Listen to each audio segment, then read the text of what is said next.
Halo guys, Assalamualaikum warahmatullahi wabarakatuh. Selamat siang, salam sejahtera untuk kita semua. Shalom, salve. Selamat datang kembali di podcast Tia Darmantual bersama saya Melda Lampang selaku host yang akan memandu podcast kita pada siang hari ini. Dan telah hadir bersama kita narasumber kita Ibu Mega Rivera Renyaan selaku jurnalis Tribun Ambon. Selamat siang Ibu, apa kabar? Hai, selamat siang, kabar saya baik. Bagaimana kabarnya? Baik juga, puji Tuhan. Biasa. Terima kasih telah meluangkan waktu kepada kami di siang hari ini. Oke, topik yang akan kita bahas pada podcast hari ini adalah peran jurnalis dalam pembangunan di daerah. Menurut yang kita tahu, jurnalis memiliki peran penting dalam pembangunan daerah, yaitu sebagai agen informasi, kontrol sosial, dan mitra pemerintah. Mereka menyampaikan informasi pembangunan kepada masyarakat, mengawasi dan jalannya pemerintahan, serta mendorong partisipasi aktif masyarakat dalam pembangunan. Siap. Oke, sebelum kita masuk ke pertanyaan selanjutnya, saya ingin bertanya dulu ke kakak. Saya panggil kakak saya supaya lebih akrab. Mulai sejak kapan kakak terjun dalam dunia jurnalis? Tolong ceritakan pengalaman. Siap. Tepatnya saya turun dan terjun langsung ke dunia jurnalis pada tahun 2020, di mana pada saat itu terjadi COVID-19 yang cukup melanda Indonesia dan juga dunia. Di mana kami memutuskan untuk menjadi jurnalis untuk menjadi sarana edukasi kepada masyarakat dan menjadi sumber informasi, di mana jurnalis ini menjadi mitra untuk pemerintah daerah. Saya bergabung dalam media lokal yang bernama intinews.com, kemudian bergabung lagi bersama media lokal bernama porostimur.com yang berbasis di Ambon, juga media lokal mimbarakyat.com, dan kemudian terakhir berlabuh menjadi kontributor tribunambon.com untuk mengawal dua kabupaten kota, yakni Kota Tual dan Kabupaten Maluku Tenggara. Kenapa kakak menerima tawaran untuk ke Maluku Tenggara dan Kota Tual? Itu pertanyaan yang paling sangat baik, karena saya merasa bahwa saya merupakan putri daerah dari Kabupaten Maluku Tenggara dan Kota Tual yang harus kembali dan membangun daerah lewat kritikan sebagai fungsi kontrol pemerintah daerah untuk membangun Kabupaten Maluku Tenggara melalui narasi dan tulisan yang membangun, serta memberikan edukasi kepada masyarakat untuk tulisan yang berkualitas, berdasarkan fakta, berdasarkan riset, bukan berdasarkan berita hoax atau berdasarkan opini masyarakat yang berseliweran di mana-mana. Untuk itu saya mendedikasikan diri untuk kembali ke Kota Tual dan Kabupaten Maluku Tenggara dari tahun 2023, tepatnya pada saat Festival Pesona Metikei, hingga tahun 2025 saat ini, dan masih perpanjang lagi untuk beberapa tahun ke depan. Amin. Suka duka menjadi jurnalis itu kan? Kalau suka duka menjadi jurnalis ini banyak ya. Pertama, bertugas di DPRD Provinsi Maluku merupakan salah satu tempat yang paling prestisius di Provinsi Maluku, di mana kami diharuskan untuk bekerja dengan 45 anggota DPRD se-kabupaten kota yang terdiri dari 11 kabupaten kota di Maluku, dan kami ditantang untuk memberikan narasi berita kepada masyarakat mengenai keluhan-keluhan dan apa yang dilakukan oleh DPRD Provinsi Maluku dalam fungsi pengawasan, fungsi budgeting, dan beberapa fungsi lainnya. Kemudian kami menyalurkan kepada masyarakat terkait apa yang dilakukan dan aktivitas dari DPRD Provinsi Maluku. Suka dukanya cukup banyak jika di saat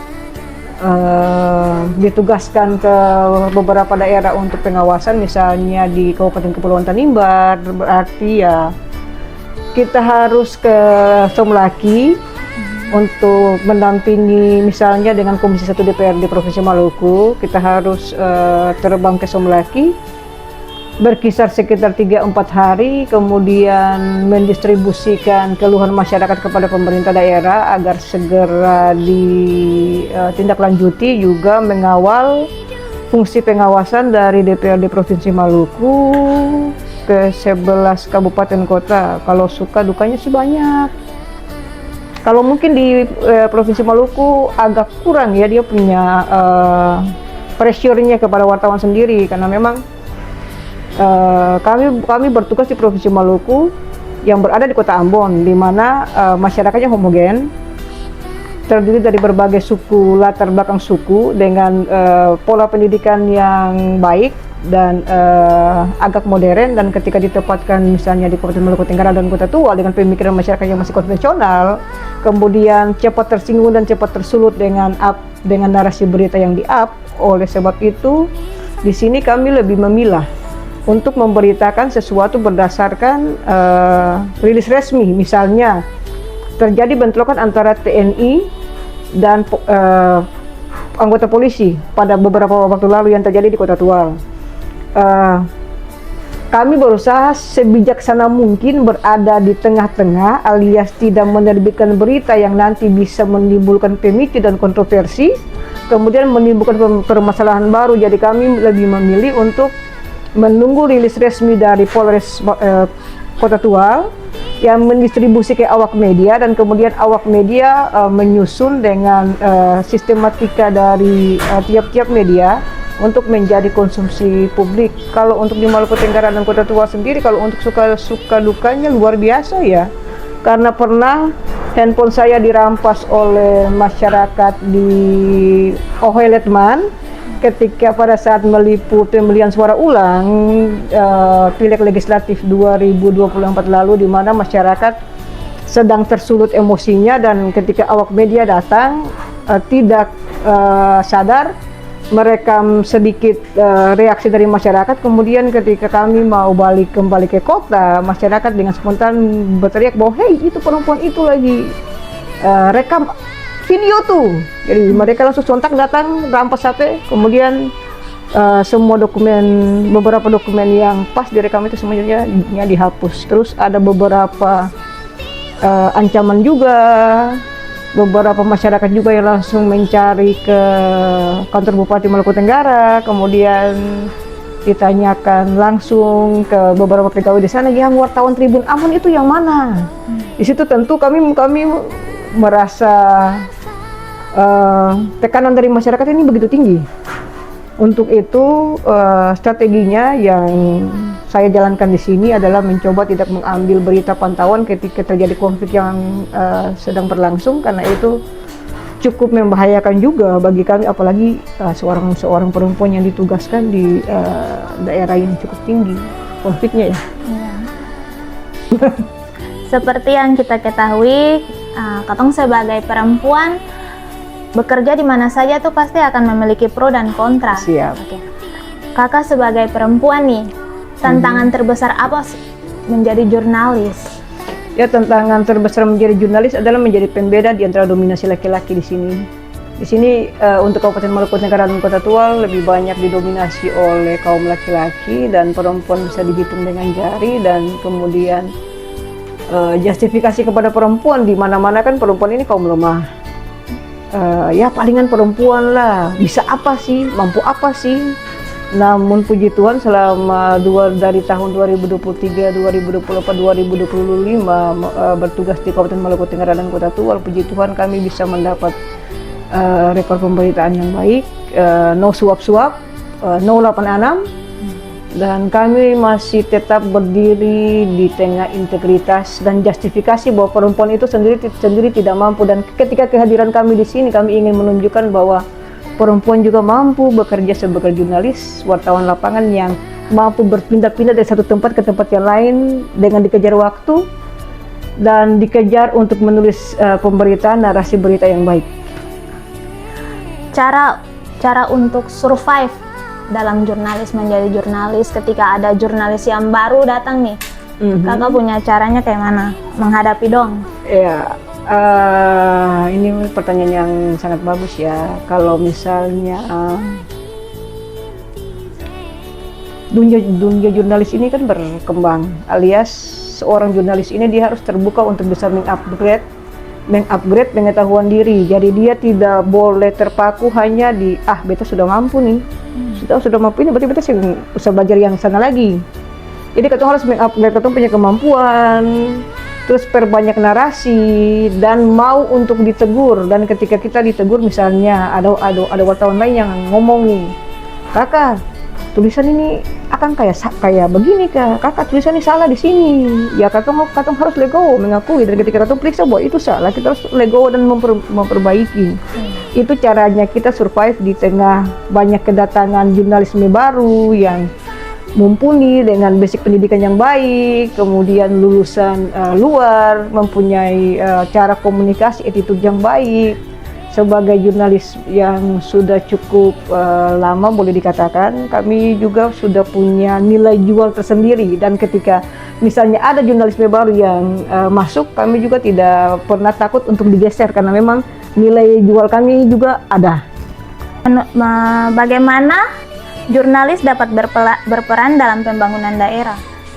Iya, ini merupakan satu pertanyaan yang paling bagus, yang paling baik, yang selama ini saya dapatkan dalam beberapa kesempatan, di mana jurnalis ini merupakan corong media informasi yang dimana yang saya sebutkan tadi bahwa ini merupakan jurnalis dan pemerintah ini merupakan suatu kesatuan, dalam arti pemerintah kabupaten, provinsi, dan pemerintah kota ini memerlukan peran jurnalis untuk dapat menjadi saluran atau corong informasi terkait program-program apa yang bakal dibuat oleh pemerintah daerah ataupun program yang tengah dilakukan oleh pemerintah daerah, disosialisasikan kepada masyarakat agar masyarakat juga tahu bahwa pemerintah daerah ini sedang bekerja, alias tidak main-main saja atau tidak menghabiskan anggaran untuk jalan-jalan saja ke pusat misalnya.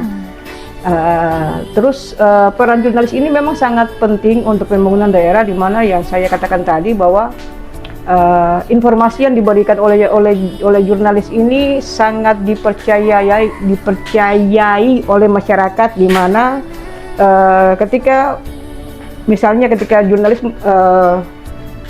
menulis bahwa ada pemerintah Kabupaten Maluku Tenggara akan menggelar musrembang RPJMD 2025-2026 untuk membahas beberapa permasalahan yang ada di daerah, kemudian dicerna oleh masyarakat, dibaca oleh masyarakat, dan kemudian masyarakat bisa mengetahui bahwa memang rencana pembangunan jangka menengah ke depan lagi dipersiapkan oleh pemerintah daerah. Demikian.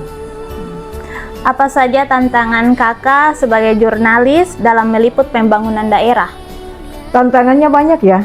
Kalau boleh dikatakan, Tribun ini salah satu media yang basicnya sangat kuat di Indonesia. Tribun ini mempunyai 76 jaringan dengan nomenklatur daerah masing-masing. Jadi misalnya di Ambon, ketika Tribun itu ada di Ambon memakai nomenklatur Tribun Ambon. Ketika ada di Jambi memakai nomenklatur Tribun Jambi. Jadi Tribun ini merupakan salah satu perusahaan media yang ada di 76 daerah di Indonesia. Dan setiap kontributor dari tribun.com diharuskan untuk bekerja dengan jujur, menolak untuk disuap, karena memang itu sudah menjadi kontrak yang akan kita tanda tangani ketika masuk dan bergabung dengan tribun.com. Tentunya ketika bertugas di daerah banyak sekali tantangan yang kita hadapi, di mana kita menjadi jurnalis yang berbeda dengan beberapa jurnalis lain, di mana ketika kita mengangkat satu kasus misalnya, satu kasus itu kita tulis misalnya anggaran pembangunan landmark Kota Langgur sekitar 6,6 miliar rupiah, tengah diperiksa oleh Kejaksaan Negeri Tual. Kemudian ketika ada yang menghubungi untuk tolong jangan beritanya dinaikkan ya, tolong beritanya dihapus ya, tentu saja dari kami merasa bahwa idealisme kami sebagai jurnalis itu dikekang. Jadi kami ingin menuntaskan permasalahan ini supaya masyarakat juga mengetahui bahwa APBD yang disalurkan oleh pemerintah pusat itu digunakan oleh pemerintah daerah sebaik-baiknya untuk membangun daerahnya.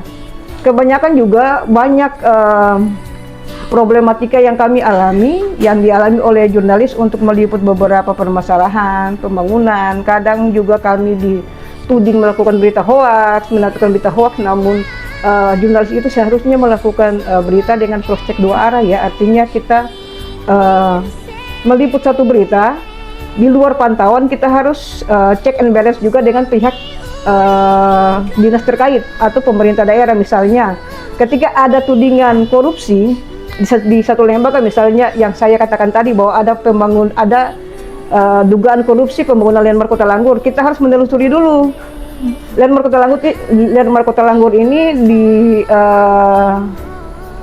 bawah dinas siapa. Misalnya ketika di cross check ditangani oleh PUPR Kabupaten Maluku Tenggara. Jadi kita juga harus men-cross check dari pihak dinas sendiri bahwa permasalahan ini seperti apa, terus ada tudingan seperti ini, mungkin ada klarifikasi dari pihak dinas terkait. Dan mungkin kalau misalnya dikatakan hambatan banyak ya. Oke, demikian. Bagaimana jurnalis pembangunan dapat berkontribusi pada peningkatan kesejahteraan masyarakat di daerah, Kakak? Sebenarnya kalau misalnya bilang jurnalis pembangunan, kami merasa bahwa memang semua jurnalis ini sama ya, tidak ada pengkontak-kontakan bahwa harus ada jurnalis pembangunan, harus ada jurnalis seperti ini. Namun kalau misalnya bisa ditanyakan bahwa jurnalis untuk kontribusi pembangunan itu sangat besar sekali ya. Kebetulan kami di Tribun juga diwajibkan untuk tidak mengupload atau memposting atau mengerjakan berita yang dari atas ke bawah, artinya dari kebijakan pemerintah turun ke masyarakat.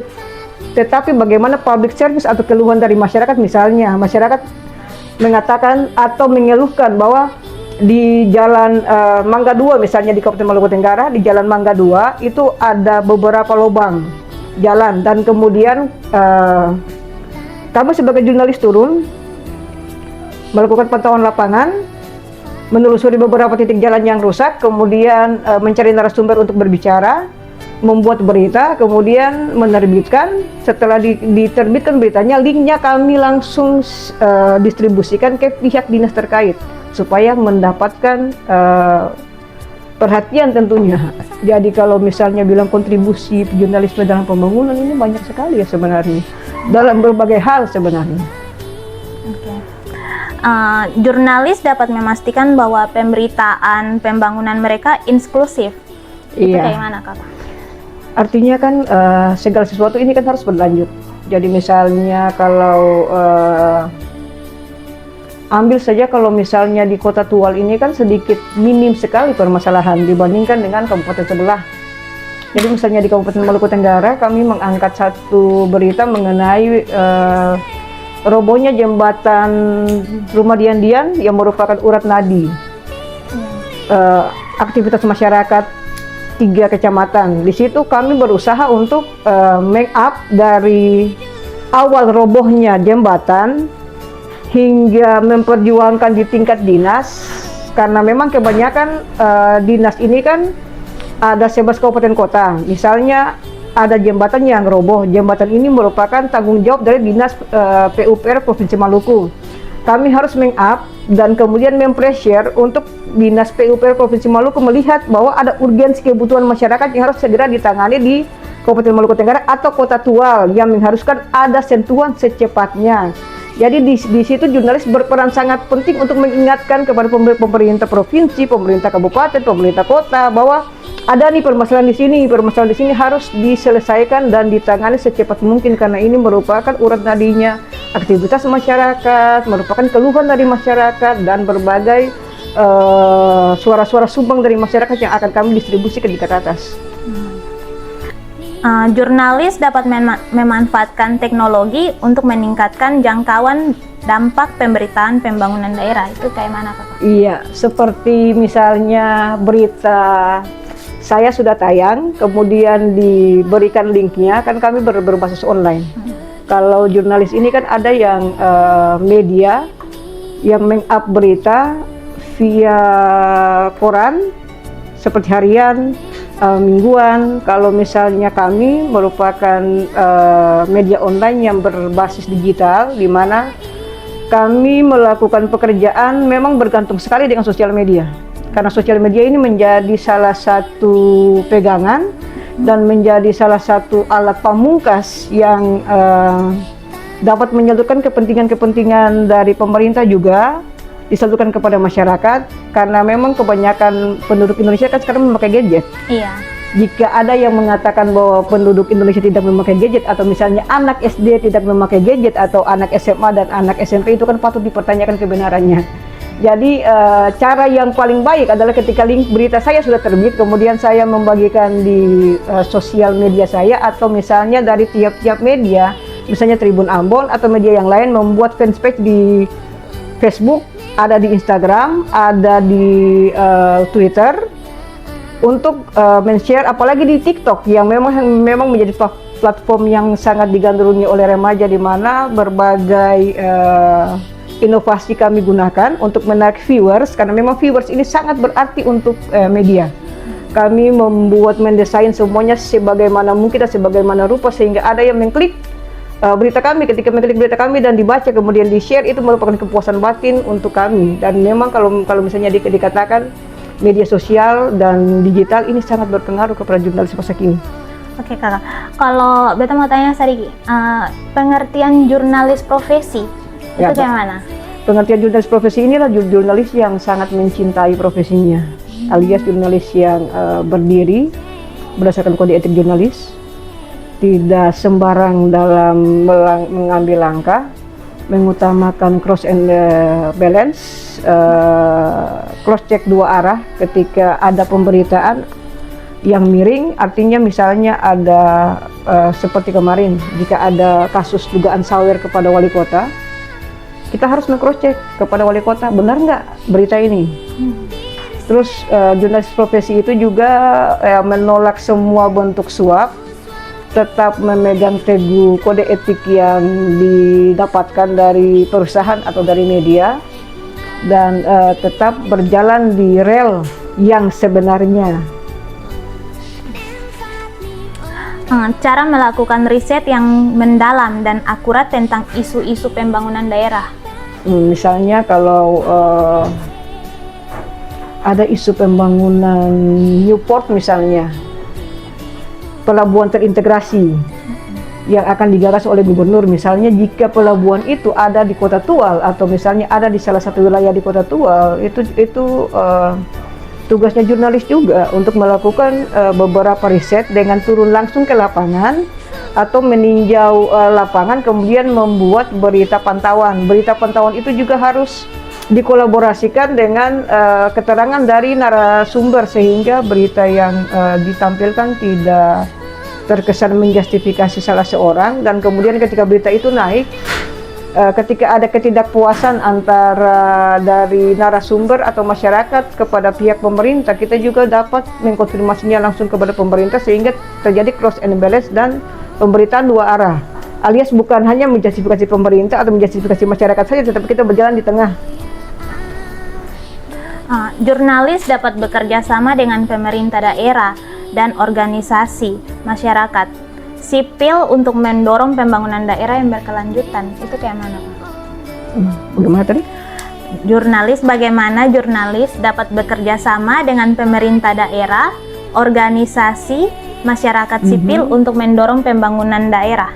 Ya, seperti yang tadi saya paparkan di awal, bahwa memang pemerintah membutuhkan jurnalis, jurnalis juga membutuhkan pemerintah daerah, di mana jurnalis dan pemerintah daerah ini menjadi mitra kerja untuk membangun daerah lebih baik ke depan. Pemerintah ini tidak bisa berjalan, atau organisasi tidak bisa berjalan tanpa publisitas dari media. Kalau misalnya ada jalan rusak atau misalnya ada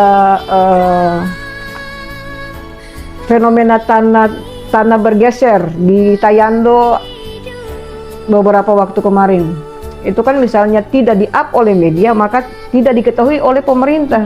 Karena kadang juga pemerintah ini kan tidak mengetahui ada permasalahan kecil di masyarakat, harus ditindaklanjuti. Makanya diperlukan peran media untuk mengangkat isu-isu dasar dari masyarakat yang akan dikawal untuk menjadi isu besar yang harus dituntaskan oleh pemerintah daerah. Cara mengukur dampak dari pemberitaan pembangunan terhadap masyarakat. Kalau cara mengukur dampak sih bisa dikatakan jika memang masyarakat puas berarti berdampak kepada ini ya, berdampak kepada masyarakat ya. Jika misalnya pembangunan jalan dari ruas mana ke mana, terus masyarakat merasa terbantu dengan pembangunan jalan, itu artinya program pemerintah kan sukses. Kakak tolong berikan contoh konkret keberhasilan pemberitaan daerah yang telah memberikan dampak positif bagi masyarakat. Seperti apa ya? Kalau untuk di Kota Tua sendiri, berkaca pada apa yang telah dilakukan oleh jurnalis Tribun, seperti beberapa waktu kemarin terjadi tanah bergeser di pulau-pulau, pergeseran tanah yang mengakibatkan pohon pala, pohon cengkih ratusan tumbang, sehingga memerlukan tindakan cepat dari pemerintah karena mengingat bahwa pohon pala dan pohon cengkeh yang rubuh ini merupakan mata pencarian masyarakat. Jadi kami meminta, kemudian kami berkoordinasi dengan Pak Wakil Wali Kota atau Pak Wali Kota, misalnya ketika ada kegiatan kemudian kami doorstop Pak Wali Kota, terus minta wawancara, Pak izin mengenai permasalahan ini, mungkin tindak lanjut ke depannya seperti apa Pak. Kemudian Pak Wali Kota memberikan statement, kemudian kami lanjutkan ke dinas, dan kemudian dinas merespon dari berita kami, maka segera turun bantuan ke daerah tersebut. Bagaimana cara menulis berita pembangunan yang informatif, menarik, dan mudah dipahami oleh masyarakat? Ya, kalau untuk menulis berita pembangunan yang informatif dan menarik, ya kita menggunakan bahasa yang mudah dipahami oleh masyarakat karena tingkatan pendidikan masyarakat semua berbeda-beda. Kita tidak bisa menggunakan istilah dan kata-kata ilmiah yang sulit dimengerti oleh masyarakat. Dan kami kebanyakan kalau media kami atau dari Tribun sendiri, kami memang menyajikan berita yang informatif menggunakan kata-kata yang mudah dipahami dengan judul yang menarik untuk menggugah masyarakat mengklik dan men-share apa yang akan kami beritakan. Kalau peran media sosial dalam membangun kesadaran masyarakat tentang isu-isu pembangunan daerah? Peran media sosial di Indonesia ya, kalau boleh kita katakan pengguna media sosial terbesar ini kan ada di Indonesia. Iya. Dan salah satunya juga mungkin ada di Kabupaten Maluku Tenggara dan Kota Tua, di mana banyak sekali pengguna media sosial yang kalau boleh dibilang 30% cerdas, entah berapa persen klasifikasinya untuk yang tidak cerdas, sedangkan yang cerdas ini lebih memilih untuk meng-up atau memposting permasalahan yang ada di dalam masyarakat. Contohnya saja akun Trisnawati Tamnge yang kemarin memposting terkait permasalahan penumpang yang terlantar, yang dijustifikasi bahwa penumpang itu terlantar sehingga karena pihak otoritas pelabuhan tidak membuka ruang tunggu. Dari situ saya sebagai jurnalis melihat beritanya, melihat postingannya di like dan di share oleh banyak orang, dan ada beberapa juga yang sempat men-tag nama kita untuk kakak bisa dong diposting, kakak bisa dong dibantu.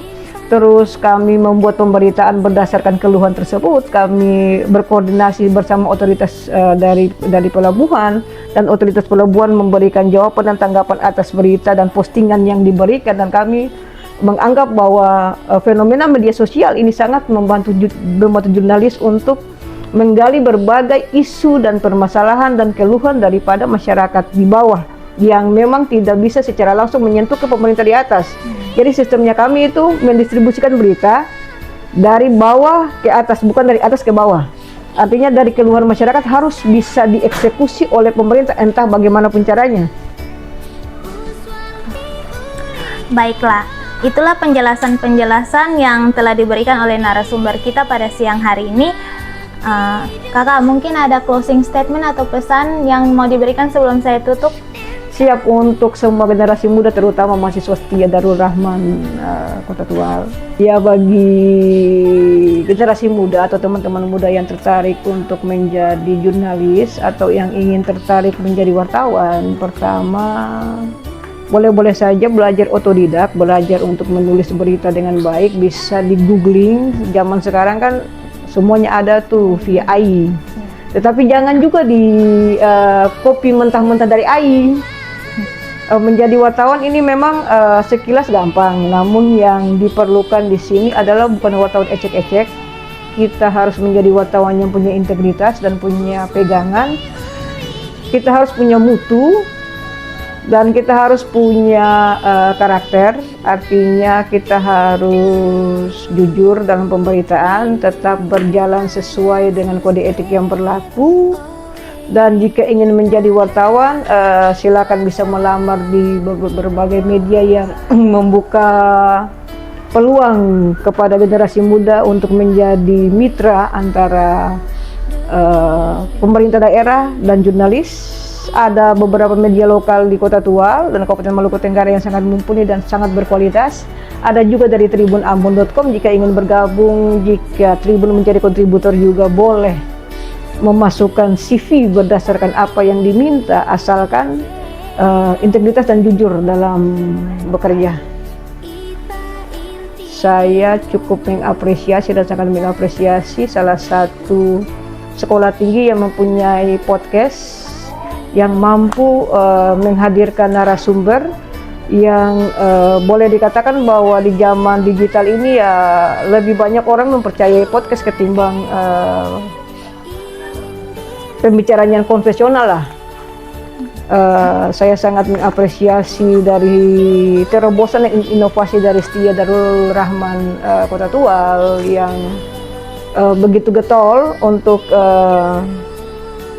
mengembangkan narasi lewat podcast yang diberikan, sekaligus membuka alam berpikir kaula muda dan alam berpikir generasi muda yang menonton. Untuk itu, bagi tribuner semua yang berada di Kota Tual dan Kabupaten Maluku Tenggara yang hendak masuk dan hendak belajar di Setia Darul Rahman Kota Tual, di sini tersedia 2 program studi, ada administrasi niaga dan negara, di mana di sini mempunyai 12 tenaga dosen dan 400 siswa. Untuk itu jangan lupa join di Setia Darul Rahman Kota Tual karena di sini sangat menarik dengan struktur BEM-nya yang luar biasa. Jika ingin join, ayo yuk join sama-sama di Setia Darul Rahman Kota Tual. Siap. Dengan berakhirnya pesan dari Kakak Vera, maka berakhirlah juga podcast kita pada siang hari ini. Semoga penjelasan-penjelasan yang diberikan oleh narasumber kita dapat bermanfaat bagi kita semua. Wassalamualaikum warahmatullahi wabarakatuh.